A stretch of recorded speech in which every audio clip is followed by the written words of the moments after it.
قرب به امام زمان علیه السلام اعمال مستحبیتون رو به حضرت هدیه کنید. کربلا میرید به نیابت حضرت برید. یکی هم یه آقایی بود آقا در بابل، خدا رحمتش کنه، فوت کرد. مرد خیلی عجیبی بود. ایشون یه آقای گفت از ایشون ذکر گرفتم رفتم مکه، گفتم یه چیزی که من حضرت رو ببینم. گفت این کار انجام این سوره رو بخون فوت کن به حوله احرامت. گفت رفتیم و آمدیم.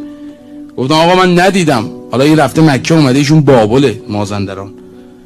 سال 89 فوت کرد ایشون. گفتم آقا حضرت رو ندیدم. گفت چرا دیدی؟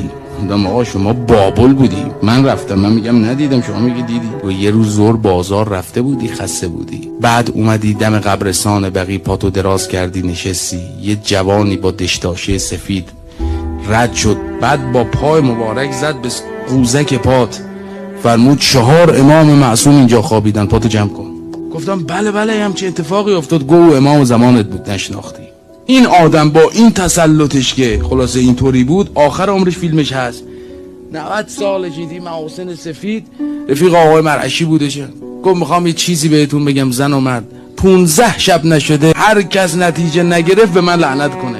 بعد خودش گریه میکرد، میگم من 90 سالمه، آخر عمرم، برای خودم بی خودکی لعنت نمیخرم. اگه یه چیزی نمیدونستم نمیگفتم. بالاخره یا مشکلتون حل میشه، یا خوابی یا بیداری، بالاخره یه چیزی خودتون میفهمید. و ایشون گفت 2 دقیقه رو به قبله بایستید با وضو شبها، به هر لهجه‌ای که داری 2 دقیقه، این 2 دقیقه رو نصف کن، 1 دقیقه 1 دقیقه خاصهاتو بگو.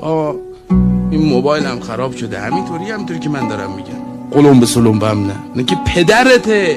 هر دختر خواستگار اومده جهیزیه‌شو نمیدونم چه، نمیدونم این داماده خوب نمیدونم، این برای میگم من اینو میخوام، همینجوری که چی حرف میزنی با پدرت؟ گوشش نوای خداست میشنوه. بعد میگفت دوم این کاری که میگم بکن. گفته بود اون 1 دقیقه دوم رو دروغ بهش بگو.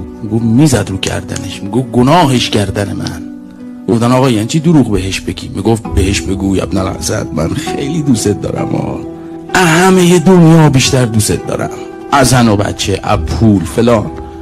دلت نگیره یه وقتی فکر کنی من حواسم بهت نیست. میگفت اینا دروغه، بگو زیاد بگو گردن من.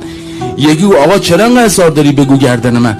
گفت اونقدر غریب شده است که کسی دروغشو بهش بگه که من خیلی دوست دارم. قصه نخوری یا پاش بیفته زن و بچه هم برات فدا میکنم، پاش بیفته پول برات میگذارم، دروغکی ها، ولی بگو. گفت اونقدر غریب شده دل به همین خوش میکند، چون همین دروغش هم کسی دیگه نمیگه بهش.